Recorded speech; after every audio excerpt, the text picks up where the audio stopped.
प्यारे बच्चों, जय हिंद। 9वीं कक्षा में वर्कशीट नंबर 36 में हमारा आज का विषय है निबंध लेखन। अरे रे रे, निबंध सुनते ही आप डर क्यों गए? निबंध 10 नंबर का आता है। जो आपका प्रश्न पत्र होता है उसमें सबसे ज़्यादा नंबर इसी के होते हैं और आप लोग इसी में अपने नंबर खो भी देते हैं। उसका एक कारण है कि निबंध लेखन क्या है, इसके विषय में ज़रा समझ लीजिए। निबंध लेखन में हम अपने विचारों को क्रमबद्ध रूप से लिखते हैं। इसमें हमारे विचार बिखरे हुए नहीं होने चाहिए। आपको किसी भी विषय के बारे में पर्याप्त समझ होती है, लेकिन उसे कैसे लिखना है ये आप नहीं समझ पाते। जो निबंध होता है उसके 4 मुख्य अंग होते हैं। सबसे ऊपर होता है उसका शीर्षक, फिर उसकी प्रस्तावना यानी उसके विषय में भूमिका, जो भी आपका शीर्षक है, फिर विस्तार, उसका विस्तार करना अलग अलग शीर्षकों में, और उसके बाद उसका उपसंहार यानी निष्कर्ष। ये सब कुछ कहते हुए फिर हम किस निष्कर्ष पर पहुंचते हैं, उसका निचोड़। निबंध लिखते समय हमें हमारे विचारों को स्पष्ट रूप से पहले ही समझ लेना चाहिए कि हम निबंध में क्या क्या लिखना चाहते हैं। विषय पर विचार करें। निबंध को अलग अलग शीर्षकों में यानी पॉइंट्स में बांट लें। और अब तो संकेत बिंदु भी दिए जाते हैं। अब निबंध की भाषा सरल होनी चाहिए और स्पष्ट होनी चाहिए। जो आप कहना चाहते हैं वही बात आपके वाक्यों से स्पष्ट होनी चाहिए। विचारों को क्रमबद्ध रूप से स्पष्ट करना चाहिए, यानी बातों का एक क्रम होना चाहिए। आपको जो भी बात कहनी है पहले क्या होनी चाहिए, फिर क्या होनी चाहिए, इस तरीके से बात को करना है। निबंध वही अच्छा होता है जब आप धीरे धीरे उपसंहार की ओर बढ़ते हैं। विचारों की पुनरावृत्ति से भी आपको बचना चाहिए। ऐसा ना हो कि आप हर लाइन में, हर 4 लाइनों के बाद एक ही विचार को बार बार लिखते चले जा रहे हैं। जब आप उसे लिख लें तो उसे ध्यान से पढ़ा कीजिए और उसमें अपने ज़रूरी सुधार भी कर लीजिए। भाषा संबंधी त्रुटियों से बचना चाहिए। जानते हैं ना आप कि एक छोटी सी बिंदी जो कि चिंता के ऊपर लगती है, यदि हट जाए तो चिंता चिता पढ़ा जाएगा, और चिंता और चिता में बहुत फर्क होता है। तो आप अपने भाषा संबंधी त्रुटियों पर विशेष ध्यान दीजिए।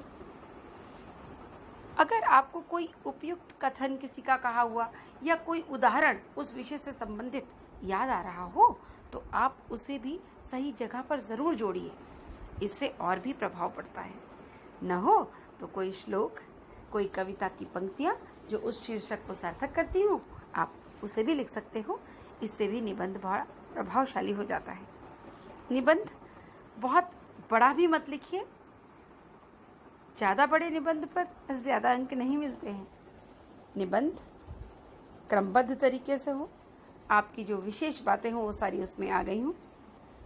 परीक्षा की जो आपकी कॉपी होती है 2 या 3 पेज से ज़्यादा की ना हो। आप उसे जो पॉइंट्स में लिखेंगे, शीर्षकों के अंतर्गत लिखेंगे, उन्हें अंडरलाइन करना कभी ना भूलिए। यदि आप उन्हें अंडरलाइन करेंगे तो उस पर सीधी नज़र जाती है जो भी कोई निबंध को पढ़ता है, और वो आपके विचारों से पूर्णतया अवगत हो जाता है उस पैराग्राफ को पढ़ने से पूर्व ही। तो अब आप नीचे दिए गए संकेतों के आधार पर इस निबंध का शीर्षक पहचान कर लिखिए। देखिए, आपको नीचे कई संकेत दिए गए हैं। वैसे तो आपको संकेत बिंदु दिए जाते हैं, आप उसके तहत अन्य उपशीर्षक बना के लिख सकते हैं, लेकिन यहाँ तो लगभग आपके सामने निबंध ही खुला हुआ है। बस आपने अपनी इन सभी बातों को, अपने विचारों को इन वाक्यों के साथ जोड़कर, अपने विचारों को भी इन वाक्यों के साथ जोड़कर क्रमबद्ध रूप से प्रस्तुत करना है। क्रम ध्यान रखना है आपने, पहले क्या आना चाहिए, फिर क्या आना चाहिए। संकेत के लिए नीचे कुछ चित्र भी दिए गए हैं। ये कोई बहुत कठिन पहेली नहीं है। पहले तो आप नीचे के चित्र ही देख लीजिए। सबसे पहला चित्र भगत सिंह का।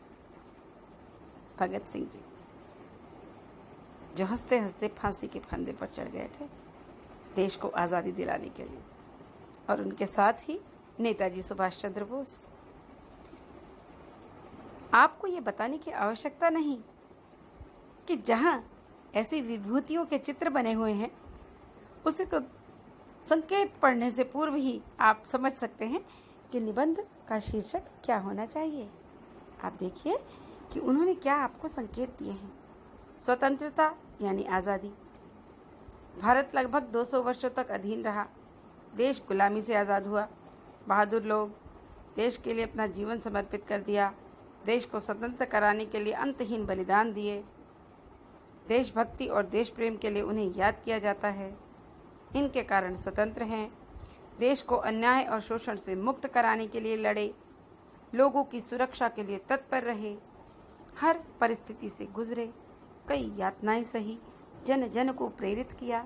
स्वतंत्रता आंदोलनों का नेतृत्व किया। मौलिक अधिकारों के प्रति जागरूक किया। इनकी अंतहीन सूची है, जिनमें से कुछ प्रसिद्ध हैं, जैसे रानी लक्ष्मीबाई, महात्मा गांधी, भगत सिंह, ऊधम सिंह, राजगुरु, सुभाष चंद्र बोस, चंद्रशेखर, सुखदेव, सरोजिनी नायडू।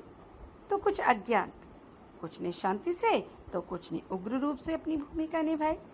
इनके निस्वार्थ और कठिन परिश्रम के कारण देश आजाद हुआ।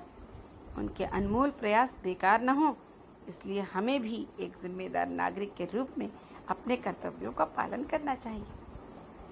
तो हमने ये जो भी वाक्य पढ़े, ये वाक्य आपके लिए संकेत मात्र थे।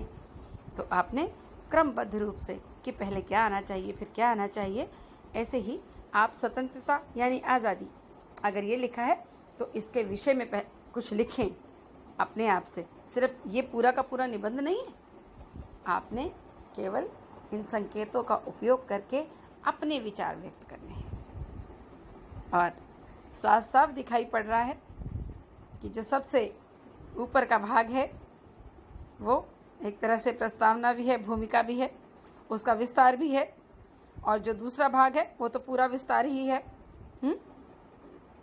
और फिर हम देख रहे हैं जो सबसे नीचे वो हमें निष्कर्ष तक पहुंचा रहा है, उपसंहार जो होता है। तो बहुत ही आसान है और मेरा पसंदीदा विषय है ये। तो बहुत ही अच्छी, बहुत ही सुंदर शीट में आप लोगों ने चित्र भी बनाइए, चाहे बिना चित्र के ही बहुत सुंदर मोती से अक्षरों में लिखकर मुझे आप लोगों ने ये निबंध भेजना है। तो जल्दी से इस निबंध को कर लीजिए। इन सभी बातों का ध्यान रखिए और ये निबंध करके वर्कशीट कंप्लीट करके मुझे भेजिए। धन्यवाद।